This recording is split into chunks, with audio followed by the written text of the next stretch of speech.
ও আমার কলিজার টুকরা সন্তান, শুনে রাখো, আমার গুনার চাইতে আল্লাহ রাব্বুল আলামিনের দয়া বড়। আল্লাহু আকবার। আকাশের চাইতে বান্দার গুনাহ বেশি। বান্দা মনে করতেছে আর এই গুনার চাইতে দয়া কার বেশি? আরো যখন কার বেশি? এজন্য আল্লাহ তাআলা বলেন, قل يا عبادي الذين أسرفوا على أنفسهم لا تقنطوا من رحمة الله إن الله يغفر الذنوب جميعا। আল্লাহ তাআলা বলেন, ও বান্দা, নফসের প্ররোচনায় পড়ে গুনাহ করেছো, কুল ইয়া ইবাদিয়াল্লাযী আসরাফু আলা আনফুসিহিম লা তাকনাতু মির রাহমাতিল্লাহ, আমার রহমত থেকে নৈরাশ হয়ো না। আল্লাহু আকবার বলেন। আমাদের গুনাহ আছে না নাই? আছে। গুনাহ আছে। গুনাহ মাফ হইতো না থাকতো? আরো জোরে বলেন, গুনাহ থাকতো না যাইতো? তো গুনাহ যাইতে গেলে মাহফিলের প্রয়োজন আছে না নাই?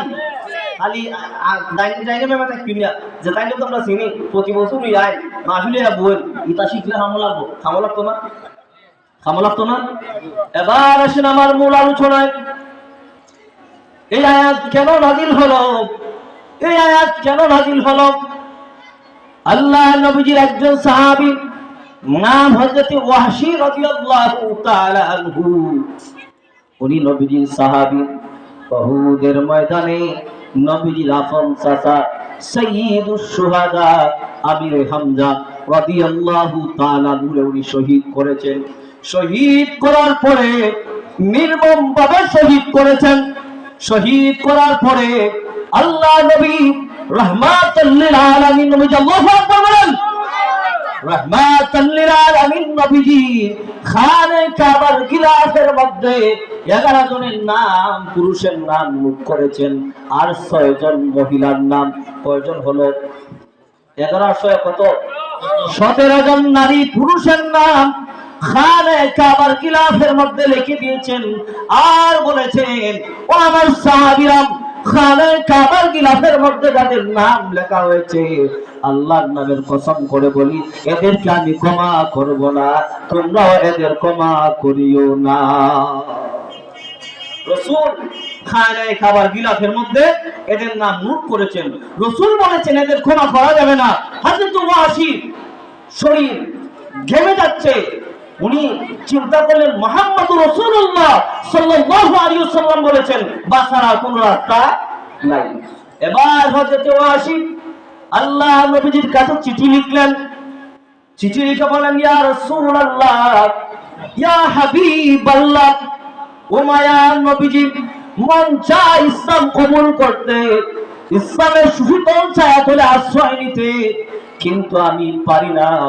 আমার কুরআনুল কারীমের সূরাতুল ফুরকানের 66 নম্বর আয়াত আমারে বাধা দেয়। যদিও উনি মুসলমান না, যদিও উনি ঈমান আনে নাই, কিন্তু আরবি তো সূরা ফুরকান আয়াত উনি জানেন।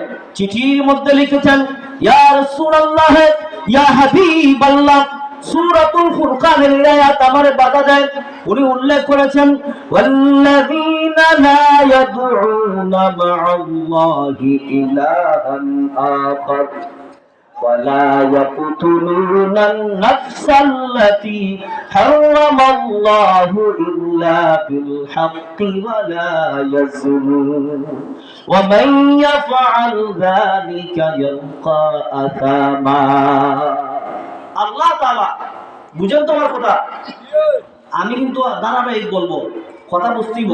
আল্লাহ তাআলা এই আয়াতের মধ্যে বলেন, ওয়াল্লাযীনা লা ইয়াদউনা মা'আল্লাহি ইলাহান আখার, যারা আল্লাহর সাথে কাউকে শরীক করে না। কি বুঝলেন? যারা আল্লাহর সাথে কাউকে শরীক করে না। আল্লাহ তাআলা বলেন, ওয়ালা ইয়াকতুলুনা আন-নাফসাল্লাতী হারামাল্লাহু, আল্লাহ তাআলা বলেন, যারা মানুষকে হত্যা করে না, বিনা কারণে মানুষ হত্যা করে না, এরা সারা। আর বলেন, ইল্লা বিল হাক্কি ওয়ালা ইয়াজনুন, আর যারা জিনা ব্যভিচার করে না। কয় দল গেছে? এক দল হলো ওয়াল্লাযীনা লা ইয়াদউনা মা'আল্লাহি ইলাহান আখার, যারা আল্লাহ আল্লাহর সাথে কাউকে শরীক করে না। আর যারা ওয়ালা ইয়াকুলুনা নাফসাল্লাতী হারামাল্লাহু ইল্লা বিল হাক্কি ওয়ালা ইয়াজনুন, আর যারা আল্লাহর সাথে যারা মানুষকে বিনা কারণে যুক্তিসঙ্গত কারণ ছাড়া যুদ্ধ ছাড়া হত্যা করে না। আরেক দল হচ্ছে ওয়ালা ইয়াজনুন, যারা জিনা ব্যভিচার করে না। এই তিন দল ছাড়া। এরপর আল্লাহ তাআলা বলেন وَمَن يَفْعَلْ ذَلِكَ يَلْقَى أَثَامًا, আর যারা এই তিন কাজ করে আমলগুলো করে তাদের জন্য জাহান্নামের আথামা নামক স্থান আল্লাহ তাআলা রেখেছেন। আল্লাহু আকবার। হযরত ওয়াসি বলেন, ইয়া রাসূলুল্লাহ, আমি তো আল্লাহর সাথে শরীক করেছি, আমি তো জিনা ব্যভিচারও করেছি, আমি তো সাইয়্যিদুশ শুহাদা ইসলামের শ্রেষ্ঠ সন্তান আপনার চাচা আমির হামজা রাদিয়াল্লাহু তাআলা শহীদ করেছি। ইয়া রাসূলুল্লাহ, এখন আমি ইসলাম কবুল করব কেমনে? এই আয়াত আমার বাধা দেয়, এই আয়াতের কারণে আমি ইসলাম কবুল করতে পারি না। আল্লাহু আকবার। আল্লাহ তাআলা তার জন্য পরবর্তীতে আরেকটা আয়াত নাযিল করলেন। আল্লাহু আকবার বলেন। আল্লাহ তাআলা বলেন, ইল্লা মান তাবা ওয়া আমানা ওয়া আমিলা আমালান সালিহান। আল্লাহ তাআলা বলেন, তারা ব্যতীত ইল্লা মান তাবা, যারা তওবা করে, যারা কি করে, তারা গুনাহ করার পরে যারা কি করে, তওবা করে। ইল্লা মান তাবা ওয়া আমানা ওয়া আমিলা আমালান সালিহান ফাউলাইকা ইউবাদদিলুল্লাহু সাইয়্যাতিহিম হাসানাতিন ওয়া কানাল্লাহু গফুরুর রহিমা। আল্লাহ তাআলা বলেন, ইল্লা মান তাবা ওয়া আমানা, যারা ঈমান, যারা তওবা করার পরে ঈমান আনে, ওয়া আমিলা আমালান সালিহা, এবং নেক কাজ করে, এই নেক কাজ করার পরে আল্লাহ বলেন ফাউলাইকা ইউবাদদিলুল্লাহু, তাদের আমলগুলোকে সাইয়্যাতি হাসানা, তাদের বদ আমলকে আমি আল্লাহ তাআলা ইচ্ছা করলে নেক আমলে পরিণত করতে পারি। পরিণত করেন কে? আল্লাহ। গুনাহগুলি ক্ষমা করেন কে? এবার আল্লাহ তাআলা যখন ঘোষণা করলেন, কেন ঘোষণা করলেন? আল্লাহ তাআলা বলেন, ওয়া কানাল্লাহু গফুরুর রহিমা, জানো নি রে বান্দারা, আমি আল্লাহ তো গফুরুর রহিম, আমি আল্লাহ দয়া, আমি আল্লাহ ক্ষমার কারণে, আমি আল্লাহ দয়াশীলতার কারণে আমি বান্দার গুনাহ মাফ করে দেই। কোন সুবহানাল্লাহ। এখন নবী আমার চিঠি লিখলেন। নবীজি কি লিখছেন? চিঠি লিখছেন। ও আশিক, তোমার জন্য আল্লাহ তাআলা আয়াত নাযিল করেছেন, ইল্লা মান তাবা ওয়া আমানা ওয়া আমিলা আমালান সালিহা। ও আশিক, তোমার জন্য আল্লাহ তাআলা আয়াত নাযিল করেছেন, যদি তুমি তওবা করো, তওবা করার পরে ঈমান আনো, ঈমান আনার পরে তুমি নেক কাজ করো, আল্লাহ তাআলা তোমার তওবা কবুল করবেন, তোমার ঈমানকে গ্রহণ করবেন। কোন সুবহানাল্লাহ। এখন ওয়াসির কাছে প্রথমে নবী, ওয়াসি নবীর কাছে চিঠি লিখলো, এখন নবীজি উত্তর দিচ্ছেন। ওয়াসি চিঠি পেন, বলে, ইয়া রাসূলুল্লাহ, ইয়া হাবিবাল্লাহ, ও মায়ার নবীজি, ও দয়াল নবীজি, ইয়া রাসূলুল্লাহ, এই চিঠি যে আপনি লিখেছেন, এই যে আল্লাহ তাআলা শর্ত দিলেন তিনটা, ইল্লা মান তাবা ওয়া আমানা ওয়া আমিলা আমালান সালিহা। এক নাম্বার হচ্ছে ইল্লা মান তাবা, যারা তওবা করে, যারা কি করে, ওয়া আমানা, এবং ঈমান আনে, ওয়া আমিলা আমালান সালিহা, এবং আমলে সালিহ করে। শর্ত কয়টা? আর যে শর্ত কয়টা? আলোচনা করে বুঝবেন কি হইতেছে। শর্ত কয়টা? তিনটা। এখন হযরত ওয়াসি বলেন, আবার চিঠি লিখলেন, ইয়া রাসূলুল্লাহ, ইয়া হাবিবাল্লাহ, আল্লাহ রাব্বুল আলামিন আবার তো শর্ত লাগায় দিলেন তওবা করার জন্য, ঈমান আনার জন্য, সৎ কাজ করার জন্য। নবীজি গো, ও মায়ার নবীজি, তওবা করতে পারবো, ঈমান আনতে পারবো, কিন্তু আমি বয়স হয়ে গেছি, আমার জীবনে একেবারে শয়াংশে আমি বৃদ্ধ হয়ে গেছি। ইয়া রাসূলুল্লাহ, নেক কাজ আমি কেমনে করব? আমার তো মরণ আমারে ডাকতেছে। বয়স্ক মানুষ কোন চাই, তাল গাছও যদি তাল কাটে, গাছও আর টাকা না হয়ে যাবে। আচ্ছা কোন চাই, নারিকেল গাছ যদি নারিকেল, জোড়া নারিকেল হয়, গাছ মালিকে নারকেল গাছও রাখেন খাইতে পালায়। ও বাবা, তোমার আমার চুল পেকে গেছে, আস্তে আস্তে পাকা শুরু হয়ে গেছে, আস্তে আস্তে বয়সের বারে বার হয়ে যাচ্ছি। ও বাবা, দুনিয়ার মধ্যে আর থাকতে পারবো না। নারিকেলের গাছওয়ালা নারিকেল চুনা বলে, যেমন নারিকেল গাছ থেকে কেটে ফেলে। ও বাবা, বাবা রে বাবা, তাল পাকলে যেমন তাল আর গাছের মধ্যে থাকতে পারে না, বাবারে আমার আপনার বয়স হয়ে গেলে, চুল দাড়ি পেকে গেলে আমরা আর দুনিয়ার মধ্যে থাকতে পারবো না। এজন্য মানুষ বলে এক পা কবরের মধ্যে আরেক পা কবরের পরে এখনো তুমি সোজা হও না, বলে কি না? এবার হযরত ওয়াসি বলেন, ইয়া রাসূলুল্লাহ, ইয়া হাবিবাল্লাহ, আমার বয়স হয়ে গেছে, আমি ঈমান আনতে পারবো, তওবা করতে পারবো, কিন্তু আমি নেক কাজ করব কেমনে? আমি তো অল্প দিন হায়াত পাবো, মরে যাব, নেক কাজ করা আমার দ্বারা সম্ভব হবে না। এবার যখন ওয়াসি আবার চিঠি লিখলেন, আল্লাহ তাআলা আরেকটা আয়াত নাযিল করলেন, সূরাতুন নিসা 116 নম্বর আয়াত নাযিল করলেন। আল্লাহ তাআলা বলেন, ইন্নাল্লাহা লা ইয়াগফিরু আন ইউশরিকা বিহি ওয়া ইয়াগফিরু মা দুনা যালিকা লিমান ইয়াশা।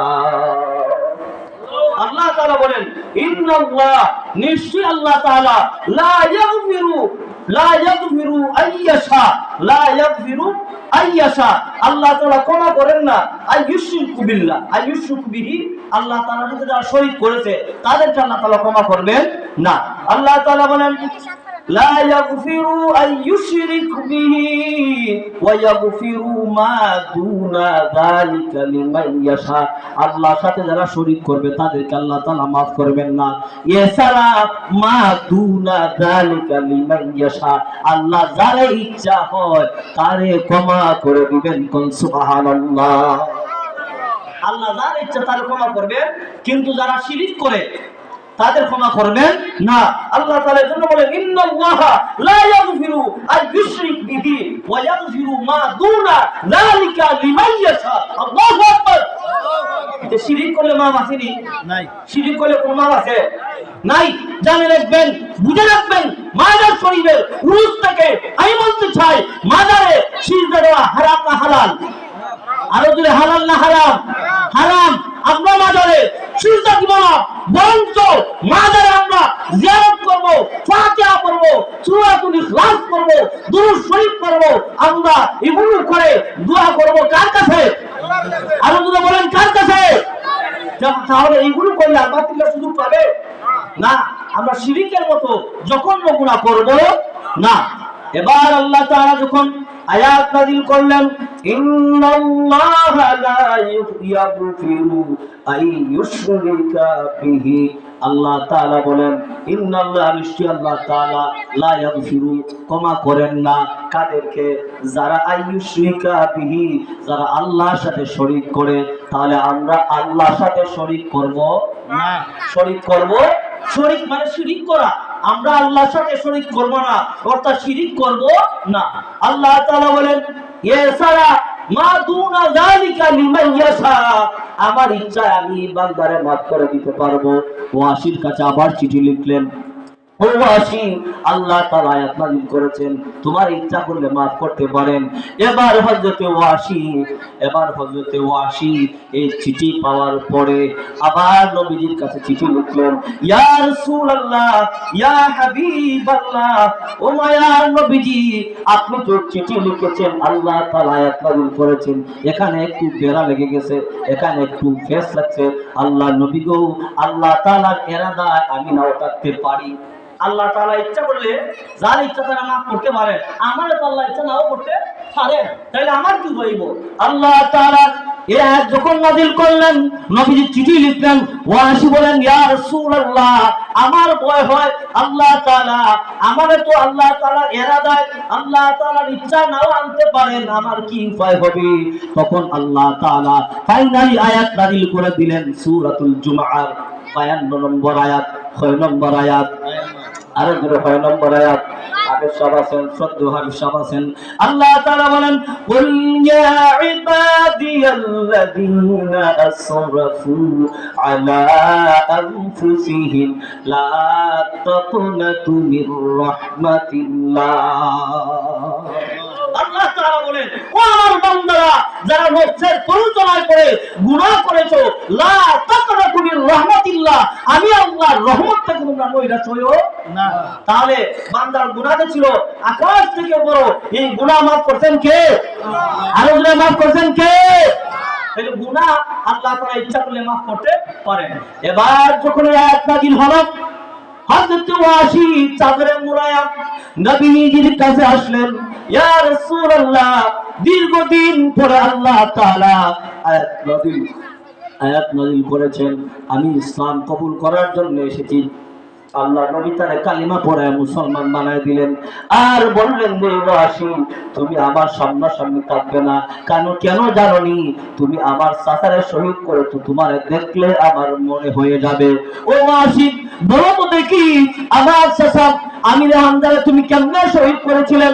ওয়াসি বলে, ইয়া রাসূলুল্লাহ, জিহালতের কারণে করেছি, না জানার কারণে করেছি, মূর্খ থাকার কারণে করেছি, শিক্ষিত না হওয়ার কারণে করেছি, দ্বীনের বুঝ আমার মধ্যে ছিল না, এজন্য করেছি।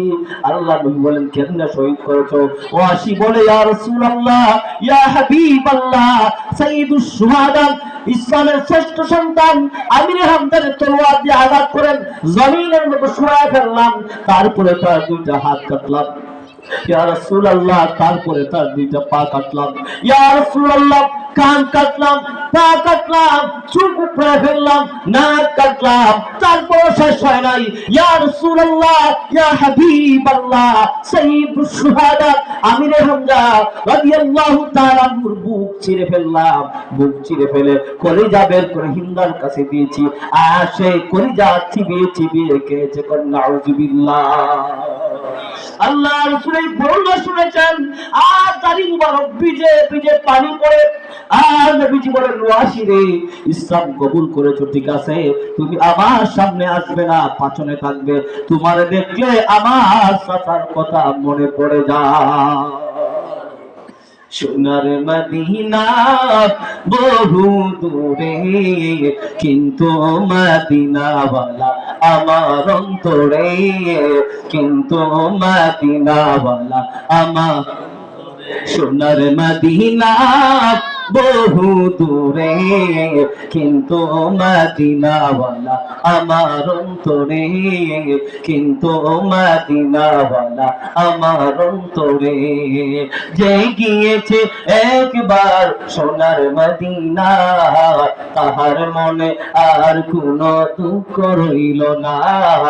সোনার মদিনা বহু দূরে, কিন্তু মদিনাওয়ালা আমার অন্তরে, কিন্তু মদিনাওয়ালা আমার অন্তরে। আল্লাহু আকবার। এবার দেখেন, আমাদের গুনাহ বরং না আল্লাহ তাআলার দয়া বরং। আবু দাউদ শরীফের হাদিস, হযরত আলী রাদিয়াল্লাহু তাআলা আনহু বর্ণনা করেন, একজন সাহাবী চাদরে মুড়ায়া সকালে নবীর দরবারে গেলেন। নবীজি বলেন, ও সাহাবী, তোমার চাদরের ভিতর কি? এই সাহাবী বলেন, ইয়া রাসূলুল্লাহ, ইয়া হাবিবাল্লাহ, দয়াল নবীজি গো, আমি যখন সকালবেলা গাছের তলা দিয়ে আপনার দরবার পর্যন্ত আসতেছিলাম, গাছের তলার মধ্যে, গাছের নিচের মধ্যে আমি দুইটা পাখির ছানা পেলাম। কয়টা পাখির ছানা? আরো দূরে কয়টা? কথা বুঝা যায়নি আমার। ইয়েস কই দিব? কয়টা পাখির ছানা? দুইটা পাখির ছানা পেলাম। দুইটা পাখির ছানারে আমি আমার কাছে নিলাম। আমি দেখি মা পাখির ছানা আমার কাছে গুড়গুড় করে। এটা আমি আমার মন থেকে বলতেছি না, এই আয়াতের তাফসীরের মধ্যে এসেছে গুড়গুড় করে। আমি চিন্তা করলাম, পাখির দুইটা বাচ্চারে ধরলাম, এবার মা পাখিরও আমি ধরে ফেলবো। আমি বুদ্ধি করলাম, হিকমত করলাম, দুইটা ছানারে আমার সামনে রাখলাম। মা পাখি যখন বাচ্চার কাছে আসলো, আমি মা পাখিকেও ধরে ফেললাম। ইয়া রাসূলুল্লাহ, তিনটা পাখি আমি নিয়ে আসলাম। আল্লাহ নবীজি বলেন, এগুলো ছেড়ে দাও।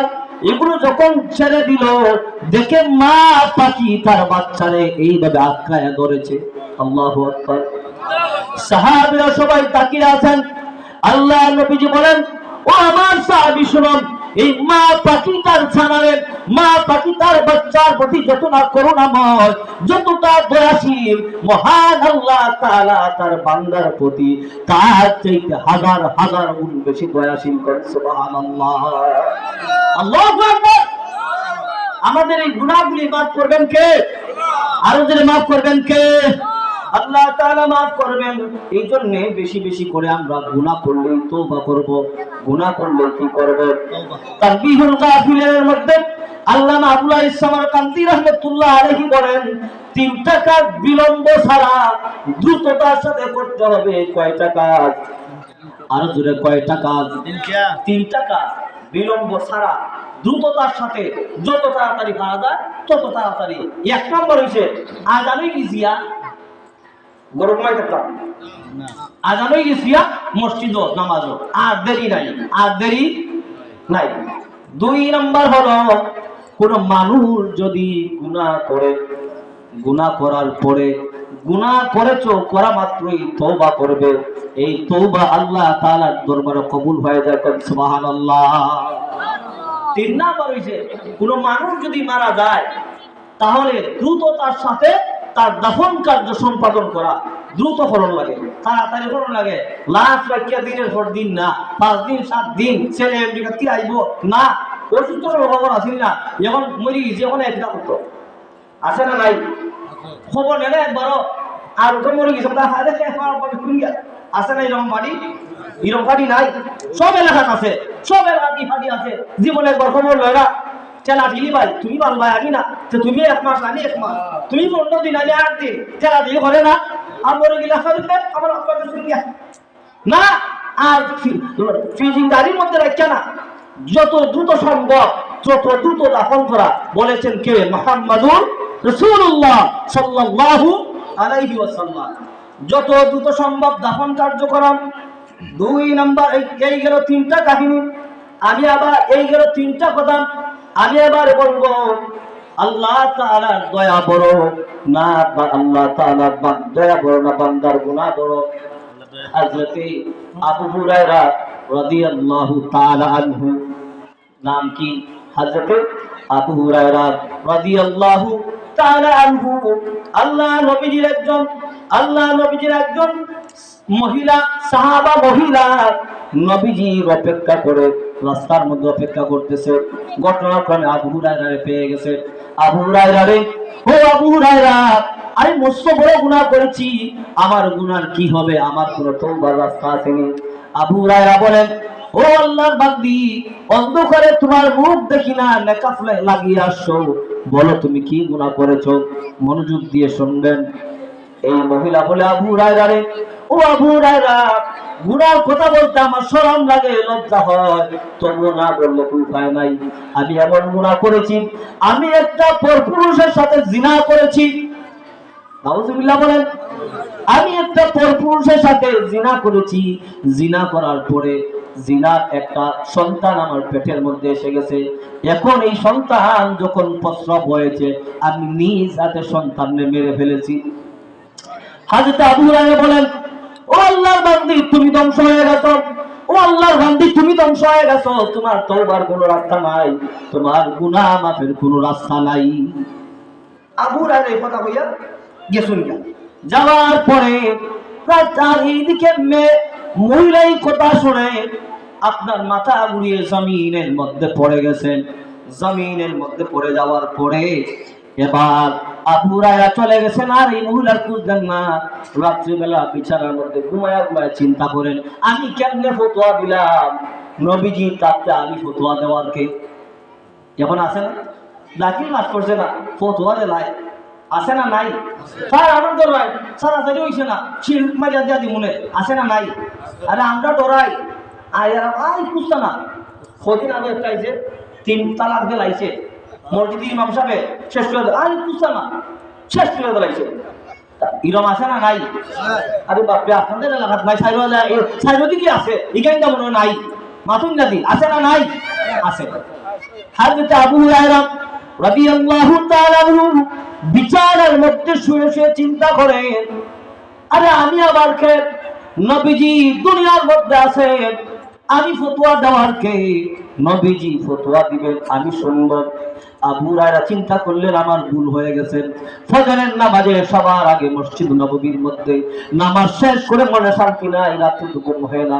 ইয়া রাসূলুল্লাহ, ইয়া হাবিবাল্লাহ, রাত্রে বেলা ইশারের নামাজ পড়ে আমি যখন বাড়ির দিকে যাই, রাস্তার মধ্যে একজন মহিলার পাইলাম।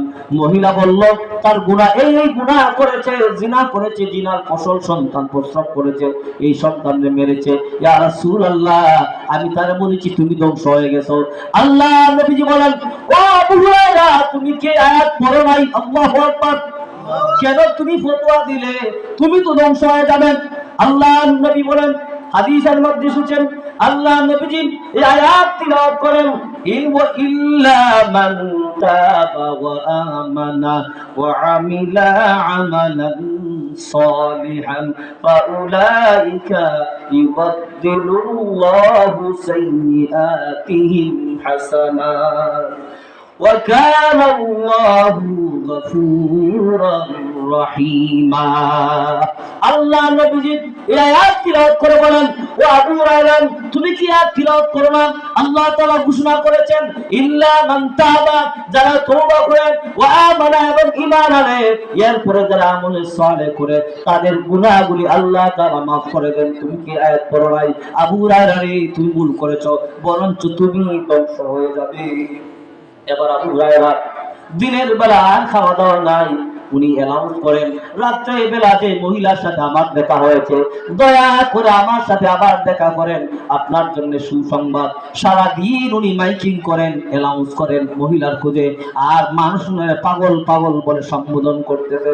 রাত্র যখন হলাম, আবু হুরায়রা মনে মনে চিন্তা করেন, আমি ওই যে আগের জায়গায় গত সময়ে গত রাত্রে যেখানে দেখা হয়েছে ওইখানে যাব। আবু হুরায়রা বলেন, আমি ওইখানে গেলাম, যাওয়ার পরে আমি দেখলাম ওই মহিলা দাঁড়িয়ে আছে। আমি তারা বললাম, ও আল্লাহর বান্দি, ও আল্লাহর বান্দি, আল্লাহ নবী বলেছেন তোমার তওবার ব্যবস্থা আছে। আল্লাহু আকবার। আল্লাহ নবী বলেছেন তোমার তওবার ব্যবস্থা আছে, তুমিও তওবা করতে পারবে।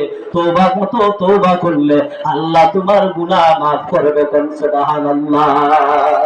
তোমাকে ডাকি যদি একবার আল্লাহ, আমাকে কাছে টানো। তোমাকে ডাকি যদি একবার আল্লাহ, আমাকে কাছে টানো বারবার। যদি পথ ভুলে যাই, আমাকে দিও ঠাই। যদি পথ আমাকে দিও ঠাই, দিও দিশা এইটুকু আবদার আল্লাহ, আমাকে কাছে টানো বার। তোমাকে ডাকি যদি একবার আল্লাহ, আমাকে কাছে টানো। আল্লাহর টাকা প্রয়োজন আছে না নাই? এবার হযরত আবু হুরায়রা বলেন, তোমার তওবার ব্যবস্থা আছে। আল্লাহর বান্দি এই কথা শুনে আশ্বস্ত হলেন, তওবার ব্যবস্থা আছে। আল্লাহর বান্দি ঘোষণা দিলেন, ও আবু হুরায়রা, আল্লাহর নামের কসম করে বলি, ও আবু হুরায়রা, আল্লাহর নামের কসম করে বলি, ও আবু হুরায়রা, আল্লাহর নামের কসম করে বলি, আমার একটা বড় বাগান আছে, আমি আল্লাহর রাস্তায় এই বাগানটা সাদকা করে দিলাম। কোন সুবহানাল্লাহ। তাহলে গুনাহ করলে সাদকা করতে হয়, সাদকায় গুনাহ মাফ হয়, বিপদ আপদ দূর হয়। সদকা করতে রাজি নেই, দান খায়রাত করতে রাজি নেই আমরা। দান খায়রাত বেশি বেশি করবেন, বেশি বেশি করলে গুনাহ মাফ করবে কে? আল্লাহ। আরে দিলে গুনাহ মাফ করবে কে? আল্লাহ। আল্লাহ তাআলা গুনাহ মাফ করবেন। এবার দেখেন রাসূল করিম সাল্লাল্লাহু আলাইহি ওয়াসাল্লাম থেকে বর্ণিত হযরত জাবির ইবনে আব্দুল্লাহ রাদিয়াল্লাহু তাআলা আনহু বর্ণনা করেন, জিবরাইল আমিন নবীজির কাছে একবার আসলেন। নবীজির কাছে এসে বলেন, ধর আনলেন সময় আনতে দু কথা কই আমরা দেখলাম না, ইয়া সারাই দিন প্রোগ্রাম। জাবির ইবনে আব্দুল্লাহ রাদিয়াল্লাহু তাআলা আনহু থেকে বর্ণিত হযরত রাসূল করিম সাল্লাল্লাহু আলাইহি ওয়াসাল্লাম বর্ণনা করেন, নবীজির দরবারে একবার জিবরিল আমিন আসেন, এসে বলেন, ইয়া রাসূলুল্লাহ, ঘটনা কি আপনি জানেননি? আল্লাহু আকবার বলেন। ঘটনা কি জানেননি? নবীজি বলেন ঘটনা কি জানোনি? জিবরিল আমিন বলেন ঘটনা কি জানোনি? নবীজি বলেন না। ইয়া রাসূলুল্লাহ, ইয়া হাবিবাল্লাহ, 500 বছরের জন্য কে ইবাদত করেছে? 500 বছর। 500 বছর। 500 বছর ইবাদত করার পরে, 500 বছর ইবাদত করার পরে নবীজি বলেন ওই লোকটা 500 বছর ইবাদত করেছে। ইবাদত করার পরে আল্লাহর কাছে দোয়া করে, আল্লাহ আমার সিজদারত অবস্থায় মৃত্যু দিও। আল্লাহু আকবার। সিজদারত অবস্থায় মৃত্যু দিও, আর আমার লাশ যেন মাটি না খায়। আল্লাহ তাআলা বলেন, আল্লাহ তাআলা ওই বান্দার দোয়া কবুল করেছেন। এবার জিবরিল আমিন বলেন, ইয়া রাসূলুল্লাহ, আমি যখন আপনার দরবারে আসিয়া যাই, যাওয়া আসার মধ্যে তার আমি দেখতে পাই সেই ইবাদত ওই জায়গায় করে না, বিশাল পাহাড়ের উঁচা জায়গার মধ্যে, উঁচু স্থানের মধ্যে আল্লাহর ইবাদত করে। সুবহানাল্লাহ। তার ইবাদতের নিয়ম ছিল সে প্রতিদিন একবার ওযু করত। কয়বার? একবার ওযু করে, ওযু করা যায় আর একটা আনার ফল, ডালিম ফল খায়। ওযু করে ফলটা খায়, খাইয়া আর সারাদিন আল্লাহর ইবাদত বন্দেগী করে, এবং তার দোয়া আল্লাহ কবুল করছেন। আল্লাহ নবীজি বলেন ওই লোকটা কিয়ামতের দিন আল্লাহ তাআলা বলবেন, ও আমার বান্দা, যা, আমার দয়ার কারণে তোর জান্নাত দিয়া দিলাম। কোনটা? সুবহানাল্লাহ। কে কারণে জান্নাত? দয়ার কারণে। এখন এই বান্দা আল্লাহ রাব্বুল আলামিনকে বলবে, আয় আল্লাহ তাআলা, 500 বছর ইবাদত বন্দেগী করেছি, পাহাড়ের উপরে একটা ফল খেয়ে, প্রতিদিন একটা ফল খেয়েছি। রব্বুল আলামিন আমার ইবাদত ভুলে গেল কোথায়? আমার ইবাদতের খাতিরে আমার জান্নাত দেন। আল্লাহ রাব্বুল আলামিন বলেন, ও বান্দা, তাহলে তোমার সাথে আমার হিসাব হবে। ফামান ইয়ামাল মিসকালা যাররাতিন খায়রান ইয়ারা ওয়া মান ইয়ামাল মিসকালা যাররাতিন শাররান ইয়ারা। অনুপরমাণু পরিমাণ ভালো আমল হলে সেটার হিসাব হবে, অনুপরমাণু পরিমাণ খারাপ আমল হলে সেটার হিসাব করবেন কে? আল্লাহ। আর জুড়ে কে? এবার আল্লাহ তাআলা হিসাব করেন। হিসাব করার পরে জাহান্নামের ফেরেশতাদেরকে অর্ডার দিলেন, যাও তাহলে জাহান্নামের মধ্যে নিয়ে যাও। চিন্তা করছো কয়শো বছর ইবাদত করছে, আমরা কি একবার বসে গেলে বাপ রে, আজ না হইলে উপায় নাই, আছে না? আমি উপরা বলি থাকি ইমাম সাহেব বলবো, একবার যদি জায়গা বোঝো, ইমাম সাহেব কিতা আপনি নকল করেন না, জান গিয়া, আছে না? আছে। বাপ রে, 20 বছর ধরে আমার মতো বইতা চিনি। ইমাম সাহেব কই আপনি কি ওটা বলি না, গুতা মেরা দিছে, তাই বস্তু দিয়েছে। 500 বছরের ইবাদতের লোক 500 বছর ইবাদত করছে, এও হই যায় জাহান্নামের মধ্যে। এবার বান্দার হুশ হয়েছে, বান্দা বলে, আল্লাহ তাআলা আমার ইবাদতের কোন হিসাব দিয়েন না, দয়া করে মায়া করে আপনার দয়ার কারণে আমার জান্নাত দিয়ে দেন। কোন সুবহানাল্লাহ। এবার আল্লাহ তাআলা বলেন, ও বান্দা আমার জবাব দে, ও বান্দা আমার জবাব দে, তুই যখন কোনো কিছু ছিল না, তোর যখন অস্তিত্ব ছিল না, অস্তিত্ব দিয়েছে কে? আর জুড়ে কোন কে? আল্লাহ বলেন, বান্দারে, তুই যখন মানুষ রূপে জন্মগ্রহণ করার কথা ছিল না, আমি তোরে মানুষ বানাইলাম। আমি তোর আমলের কারণে মানুষ বানাইলাম না আমার দয়ার কারণে বানাইলাম? নারে তাকবীর, নারে রিসালাত, নারে রিসালাত, নারে তাকবীর। আমরা পড়ি আলহামদুলিল্লাহ। ওদের অনুমতি দিলে 5 মিনিট শেষ করি, 5 মিনিট আপনারা দিবেন নি? 5 মিনিট করি তা 5 মিনিট। এবার নবীজি বলেন, ওই 500 বছর ইবাদতকারীকে আল্লাহ তাআলা বলেন, ও আমার বান্দা, তুমি তো মানুষ হওয়ার কথা ছিল না, আমি আল্লাহ তোমার মানুষ বানাইছি। বলো তোমার ইবাদতের কারণে না আমি আল্লাহর দয়ার কারণে? এবার বান্দা বলে আপনার দয়ার কারণে। এবার আল্লাহ তাআলা বলেন, বান্দা রে, বান্দা, 500 বছর ইবাদত করার শক্তি তোরে দিছে কে? আর বলে কে? এবার আল্লাহ তাআলা বলেন, ও আমার বান্দা, শুনে না, তোরে প্রতিদিন আমি একটা ডালিম ফল খাওয়াইতাম। ও বান্দা জবাব দেন, ডালিম ফল গাছের মধ্যে তোরে বছরে কয়বার? বছরে কয়বার? আল্লাহ তাআলা বলেন, ও বান্দা, ডালিম গাছে ফল ধরে বছরে একবার, আমি প্রতিদিন তোর একটা ফল খাওয়াইছি, বল রে বান্দা আমার দয়ার কারণে না তোর ইবাদতের কারণে? বান্দা আর কোনো জবাব দেয় না, বান্দা শুধু বলে আল্লাহ তাআলা আপনার দয়ার কারণে, আপনার দয়ার কারণে। সুবহানাল্লাহ। এবার আল্লাহ তাআলা বান্দাকে জিজ্ঞাসা করেন, ও বান্দা, আমি যে তোর চোখ দিছি, দুইটা চোখ দিছি, 500 বছর ইবাদত করে আমার চোখের শুকরিয়া আদায় করে তোর শেষ হয় না? ও বান্দা, তোর আমি জান্নাত দিছি আমার দয়ার কারণে। আল্লাহু আকবার বলেন, আল্লাহু আকবার বলেন। তাহলে আমরা শুকরিয়া আদায় করে শেষ করতে পারবো? হুজুর একটা মিনিট দিলেন, একটা কথা বলছেন। জান্নাত দিয়ে আল্লাহ বান্দারে কিসের কারণে? আল্লাহ কের কারণে? এজন্য আল্লাহ তাআলা বলেন, লা তাকুনাতু মির রাহমাতিল্লাহ, বান্দারে আমার রহমত থেকে নৈরাশ হোস না। পাহাড় পরিমাণ গুনাহ করলো, আমি তোর আল্লাহ, তুই আমার বান্দা। একটা কথা বলি, তানবিহুল গাফিলিনের মধ্যে আল্লামা আবুল হাইস সামারকান্দি রাহমাতুল্লাহ আলাইহি ঘটনা লিখেন, হযরত ওমর ফারুক কইতাম নি, এটা বইছে আপনি কষ্ট নিয়ে হযরত ওমর ফারুক বলেন, আল্লাহ নবীর দরবারে গেলেন, চোখের মধ্যে পানি, কাঁদতেছেন হযরত ওমর ফারুক। নবীজি বলেন, পাথরের মতো দিল ওমর ফারুকের, কঠিন দিলের মানুষ। ওমর ফারুককে তুমি কাঁদো কেন? ওমর ফারুক বলেন, ইয়া রাসূলুল্লাহ, আপনার দরবারে আসার সময় রাস্তার মধ্যে একটা যুবক চিৎকার দিয়া কাঁদতেছে। তার আমি জিজ্ঞাসা করি, কেন কাঁদতেছ? যুবক কোনো জবাব দেয় না, শুধু বলে আমার কি হবে, আমার কি হবে। তার কান্নায় আমি কাঁদতেছি। মরামারি যাই না আমরা, লাশ যখন নেই, ছোট্ট ছোট সন্তানেরা যখন আব্বা আব্বা বলে চিৎকার দিয়া কাঁদে, তখন আশেপাশের মানুষের কান্না আসে কিনা? কান্না চলে আসে। ওমর ফারুককে নবীজি বলেন, তারে আমার দরবারে নিয়ে আসো।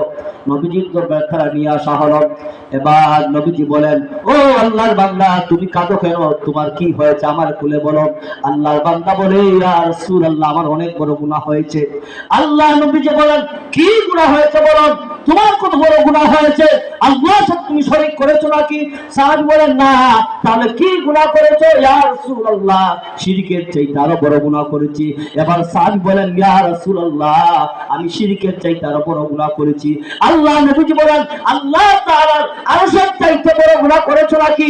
সাহাবী বলেন, ইয়া রাসূলুল্লাহ, আল্লাহ তাআলার আরশের চাইতে আরো বড় গুনাহ করেছি। আল্লাহু আকবার। এবার নবীজি বলেন, ও সাহাবী, আল্লাহ তাআলার কুরসির চাইতে বড় গুনাহ করেছো নাকি? সাহাবী বলেন, ইয়া রাসূলুল্লাহ, আল্লাহ তাআলার কুরসির চাইতে আরো বড় গুনাহ করেছি। এবার নবীজি বলেন, কি গুনাহ করেছো একটু খুলে বলো। যুবক বলে, ইয়া রাসূলুল্লাহ, 7 বছর ধরে আমি কাফন চুরি করি। কিতা চুরি করি? কাফন চুরি করি। 7 বছর ধরে আমি কাফন চুরি করি। ইয়া রাসূলুল্লাহ, ইয়া হাবিবাল্লাহ, একটা মদিনার যুবতী মারা গেছে। আমি যখন কাফন চুরের নিয়ত করেছি, কবর খনন করেছি, কাফন খুলে ফেলেছি, শয়তান আমার ওয়াসওয়াসা দিয়েছে, যুবক, এই যুবতীর কবরের মধ্যে ফেলে তুই যাস কই? যুবক বলে, ইয়া রাসূলুল্লাহ, শয়তানের পরিচয় করে আমি ওই যুবতীর সাথে কবরের মধ্যে জিনা করেছি। আলহামদুলিল্লাহ, আমি জিনা করেছি। জিনা ব্যভিচার করে যখন চলে আসবো, আল্লাহর বান্দির জবান দিয়ে আমায় বলতেছে, আমি শর্ট করে বলি, আল্লাহর বান্দি বলেন, ও আল্লাহর বান্দা, হাজার হাজার মুর্দারের সামনে আমার কেমনে তুই উলঙ্গ করলি? ও আল্লাহর বান্দা, তুই আমার কেমনি উলঙ্গ করলে? কিয়ামতের দিন আমি উলঙ্গ অবস্থায় আল্লাহর সামনে নাফাক অবস্থায় কেমনে উঠবো? তোর কি ভিতরে আল্লাহর ভয় নাই, মরার ভয় না? ইয়া রাসূলুল্লাহ, সেই থেকে আমার শরীর কাঁপতেছে, আর আমার শরীর কাঁপতেছে, আফসোসের আগুনে জ্বলতেছি। আমার গুনার কি হবে? আমার গুনার কি হবে? মরলে আমার কি হবে? আল্লাহ নবীজি তার দিকে তাকালেন না, চেহারা লাল হয়ে গেছে, চেহারা মোরক লাল হয়ে গেছে। আল্লাহ নবীজি বলেন, যা, ও আল্লাহর বান্দা, আমার সামান থেকে চলে যা। আল্লাহর বান্দা বুঝে গেছে নবীজি তার উপর বেজার হয়েছেন। ওই সাহাবী পাহাড়ের মধ্যে চলে গেছে। কোথায় গেছে? পাহাড়ের মধ্যে চলে গেছে, পাহাড়ের মধ্যে 40 দিন 40 রাত শুধু তওবা করে। আল্লাহ তাআলা এজন্য বলেন ইল্লা মান তাবা ওয়া আমানা ওয়া আমিলা আমালান সালিহা। আল্লাহু আকবার। এই বান্দা তওবা করে আর বলে একটা কথা বলে বেশি বেশি, আল্লাহ আমার গুনাহ বড় না আপনার দয়া বড়। বলেন তো ওই বান্দার গুনাহ বড় না আল্লাহ তাআলার দয়া বড়? আরো জোরে বলেন, এই বান্দার গুনাহ বড় না আল্লাহর দয়া বড়? এবার বান্দা কান্দে বলে আল্লাহ তাআলা বলেন তো আমার গুনাহ বড় না আপনার দয়া বড়? অথচ আমি আপনার গোলাম, আপনি হলেন আমার মালিক। এইভাবে 40 দিন পরে যখন সিজদায় পড়ে দোয়া করতে লাগলো আর বলল আল্লাহ তাআলা 40 দিন পরে আমি হাত উঁচু করেছি, যদি আমার দোয়া কবুল না হয়, আমার তওবা কবুল না হয়, আকাশ থেকে আগুন নিক্ষেপ করে আমার জ্বালায় দেন।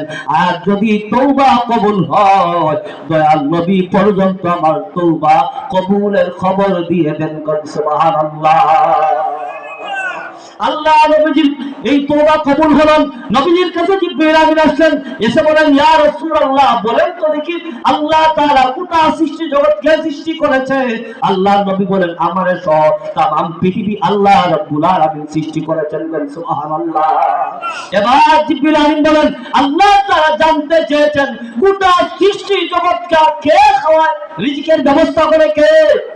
আর রিজিকের মালিক কে? আল্লাহ তাআলা রিজিকের মালিক। আল্লাহর হাবিব বলেন আমারে সহ গোটা সৃষ্টি জগতের রিজিকের ব্যবস্থা করেন আল্লাহ। এবার জিবরিল আমিন বলেন ইয়া রাসূলুল্লাহ ইয়া হাবিবাল্লাহ 40 দিন আগে যে যুবক আপনার কাছে এসেছিল আল্লাহ তাআলা তার দয়ার কারণে ওই বান্দা ওই নাফরমানের গুনাহ মাফ করেছেন, তার তওবা কবুল করেছেন।